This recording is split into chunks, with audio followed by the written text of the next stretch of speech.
कल हम लोगों ने रिप्रेजेंटेशन ऑफ वेक्टर क्वांटिटी सीखा था और उसके बारे में मैंने बताया था कि vector can be represented by an arrow, है ना। इस तरीके से कि जो एरो का हेड होगा वो तो रखेंगे उस तरफ जिधर वेक्टर की डायरेक्शन होगी, और एरो की जो लेंथ होगी वो कितनी लेंगे जितना वेक्टर का मैग्नीट्यूड यानी उसकी वैल्यू होगी। एक एग्जांपल भी समझाया था मैंने, उसी को लेके आज हम एक और प्रॉब्लम सीख रहे हैं। जैसे आपको ये पता होना चाहिए बच्चों कि मैंने कल बताया था जैसे east west north south direction है, इनके ठीक बीच में जो डायरेक्शन होगी ठीक 45 डिग्री पर, इसको नाम करेंगे नॉर्थ ईस्ट। ऐसी नॉर्थ वेस्ट साउथ ईस्ट। तो अगर नॉर्थ ईस्ट या नॉर्थ वेस्ट ये लिख रहे हैं ना, तो इसका मतलब है कि ये नॉर्थ और ईस्ट के बीच में होगी और एग्जैक्टली 45 पर होगी। नॉर्थ वेस्ट का मतलब नॉर्थ और वेस्ट के बीच में होगी, एग्जैक्टली 45 पर होगी। आप क्वेश्चन में देखो, जैसे वो कह रहे हैं कि force of 200 Newton is acting on object in north east direction represented. तो ऑब्वियसली हम समझेंगे कि रफ डायग्राम ले तो ये एक्चुअल में जा रहा होगा 45 डिग्री पर। आप शो कैसे करेंगे? 40 न्यूटन को एज्यूम कर लेंगे 1 सेंटीमीटर, 200 न्यूटन को 5 सेंटीमीटर। एक हॉरिजॉन्टल लाइन ड्रॉ करेंगे जो ईस्ट को रिप्रेजेंट करेगा और इससे 45 एंगल बनाते हुए कितनी लेंथ की 5 सेंटीमीटर लेंथ की एक लाइन ड्रॉ कर देंगे। कहने के लिए 5 सेंटीमीटर होगा, बेसिकली किसको रिप्रेजेंट करेगा? 200 न्यूटन को, ये लिखा हुआ है। इन the same way an object is moving with 60 kilometre per hour, ये नई बात है थोड़ा सा, due 30 degree west of north, ये लाइन अलग है। इसमें बच्चों 60 किलोमीटर पर आवर का कोई फंक्शन नहीं है। मेन फंक्शन इसका है कि ये क्या लिख रहे हो, रिप्रेजेंटेड। वेलोसिटी लिख दी मैंने 60, 10 किलोमीटर को मैंने ले लिया 1 सेंटीमीटर, 60 किलोमीटर पर आवर हो गया 6 सेंटीमीटर, कोई मुश्किल कोई है। अब यहाँ पर जो इसने बोला ना वेस्ट ऑफ नॉर्थ, इसको पढ़ो, इसको समझो। वेस्ट ऑफ नॉर्थ का मतलब होता है वेस्ट डायरेक्शन, 30 डिग्री वेस्ट में जाना है ना, किससे? नॉर्थ से। तो यानी अगर मैं एक रफली आइडिया लूँ तो नॉर्थ डायरेक्शन से वेस्ट की तरफ आऊँगा मैं 30 डिग्री। कैसे पहचाना? मैं रिपीट कर रहा हूँ, 30 डिग्री वेस्ट में जाना है, लेकिन 30 डिग्री वेस्ट में मैं कहाँ से चलूँ? नॉर्थ से, वेस्ट ऑफ नॉर्थ। तो नॉर्थ से चलो किसकी तरफ? वेस्ट की तरफ। कितना? 30 डिग्री। इट मीन्स ये डायरेक्शन में। तो ठीक है, बस एक हॉरिजॉन्टल लाइन ड्रॉ कर लेंगे और इस हॉरिजॉन्टल लाइन से ये एंगल 60 बना लेंगे, क्योंकि अगर वो 30 है तो इधर वाला 60 बचेगा, और ये ड्रॉ कर देंगे, इसकी लेंथ रख देंगे 6 सेंटीमीटर, और ये 6 सेंटीमीटर बेसिकली किसको रिप्रेजेंट करेगा? 6 किलोमीटर पर आवर को। फिर चाहो तो आप ये लाइन ड्रॉ करके 30 डिग्री शो यहीं से करो, 60 मत शो करो ना, करना 30 डिग्री। ऐसे अगर वो कहता है 30 डिग्री ईस्ट ऑफ साउथ, तो यानी 30 डिग्री किधर जाना है? ईस्ट में जाना है। 30 डिग्री कौन सी डायरेक्शन में जाना है? ईस्ट में जाना है। किससे? साउथ से। तो 30 डिग्री ईस्ट डायरेक्शन में साउथ से ये डायरेक्शन हो जाती है। अब क्वेश्चन पुटअप होता है कि चलो रिप्रेजेंट तो हमने कर लिया, how to write a vector, किसी वेक्टर को हम कैसे लिखेंगे? तो जवाब आता है a vector is written by an alphabet by making an arrow over it. जैसे मैंने ये लिखे हुए, देखो बच्चों ध्यान रखना इनके ऊपर, जो तुम ये एरो बना रहे हो, ये गलती से भी ये मत सोचना कि एरो इनकी डायरेक्शन को बता रहे हैं, नहीं। एरो केवल ये बता रहा है कि ये क्वांटिटी वेक्टर है, लेकिन उस क्वांटिटी की डायरेक्शन यही होगी जो आपने बनाई? नहीं। क्या सबकी डायरेक्शन यही होगी? क्या मतलब सबके ऊपर ये बना दिया? सोचो आप। तो it is not representing their actual direction, it's showing that the quantity is a vector quantity, है ना। आप देखो यहाँ चेक करो, वी की डायरेक्शन है किधर को? एरो मैंने ऐसे लगा दी, तो ये डायरेक्शन कोई है, इसकी डायरेक्शन तो ये है। तो क्या मैं एरो ऐसे लगाऊँ? नहीं, एरो तो केवल इसलिए कि ये एक वेक्टर क्वांटिटी है, बस ये इसकी एक्चुअल डायरेक्शन को रिप्रेजेंट नहीं करेगा। अब हम आते हैं कि टाइप्स ऑफ वेक्टर कौन कौन से होंगे, वेक्टर किस किस तरह के हो सकते हैं। तो उसमें पहला आंसर आता है इक्वल वेक्टर्स। किस तरह के वेक्टर्स को हम इक्वल वेक्टर कहेंगे बच्चों? दो वेक्टर को लेके चल रहे हैं हम लोग, वेक्टर कितने भी ले सकते हो। वो कहते हैं जिन वेक्टर्स का इक्वल मैग्नीट्यूड होगा, यानी वैल्यू इक्वल होगी, as well as same direction होगी। यानी केवल वैल्यू इक्वल होने से या केवल डायरेक्शन सेम होने से वो इक्वल नहीं होने के, उनकी वैल्यू भी सेम होनी चाहिए, डायरेक्शन भी। जैसे एग्जाम्पल दिया, ए और बी दोनों हैं, अगर हम देखते हैं कि दोनों की डायरेक्शन भी सेम है, दोनों की वैल्यू भी सेम है, तो हम इसे लिख देंगे vector A is equal to vector B. बच्चों अगर ये बोला जाएगा वेक्टर ए, तो तुम्हें इंग्लिश में वेक्टर नहीं लिखना, बस ए के ऊपर वेक्टर का निशान बना देंगे आप। अब जैसे मैंने एग्जांपल लिया, F1 is equal to 20 newton east, देखो वेक्टर का साइन बना हुआ है। F2 is equal to 20 newton south, और मैं ये लिखने लगूँ कि vector F1 is equal to vector F2, तो ये गलत होगा, कारण कि इनकी वैल्यू तो सेम है लेकिन इनके डायरेक्शन सेम कोई है। तो ये कैसे लिख दोगे आप? क्योंकि इस लाइन का मतलब होता है, जो लिखा ना हमने, इस लाइन का मतलब होता है कि इक्वल है क्या? वैल्यू भी और डायरेक्शन भी। तो यहाँ वैल्यू तो इक्वल है, डायरेक्शन इक्वल नहीं, तो ऐसे लिख ही नहीं सकते हम। फिर क्वेश्चन आता क्या ऐसे लिख सकते हैं? हाँ ऐसे लिख सकते हो। इसका क्या मतलब है जी?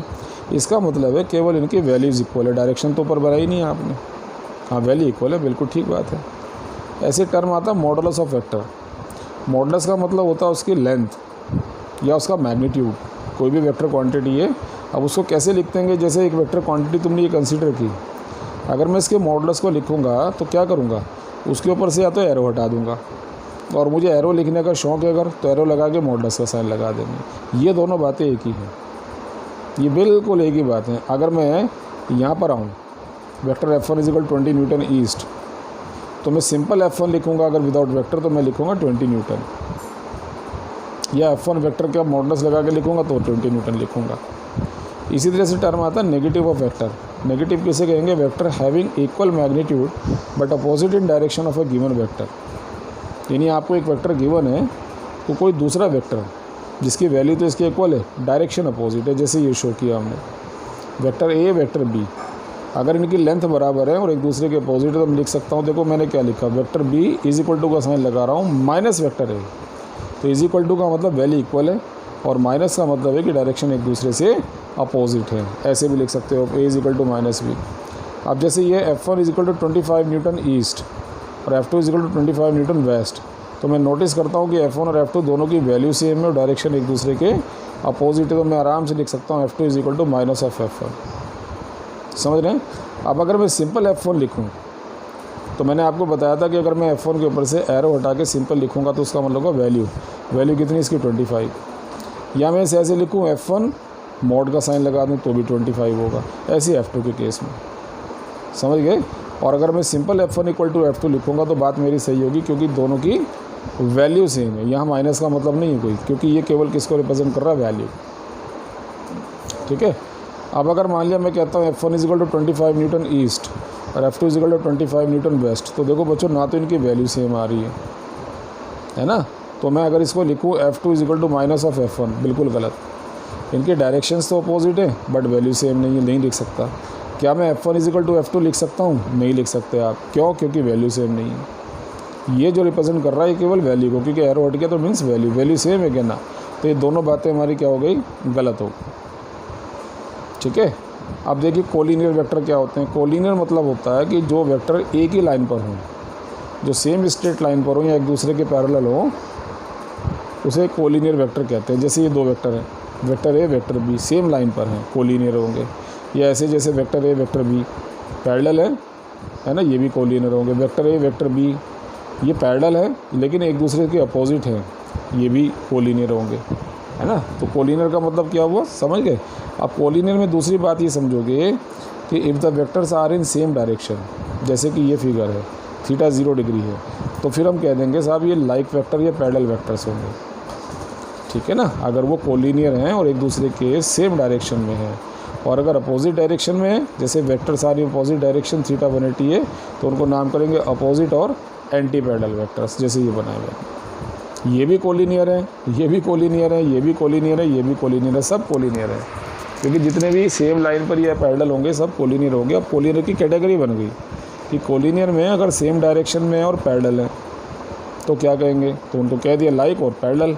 कोलिनियर में है ना अपोजिट डायरेक्शन में, पैरेलल तो है बट अपोजिट हैं, तो इसको नाम करेंगे अपोजिट और anti parallel. Coinitial vector जिनका इनिशियल पॉइंट सेम होगा, जैसे एग्जांपल है ये vector A vector B vector C, है ना, तीनों का इनिशियल पॉइंट सेम है, तो ये क्या हो गया? को इनिशियल वेक्टर हो गए।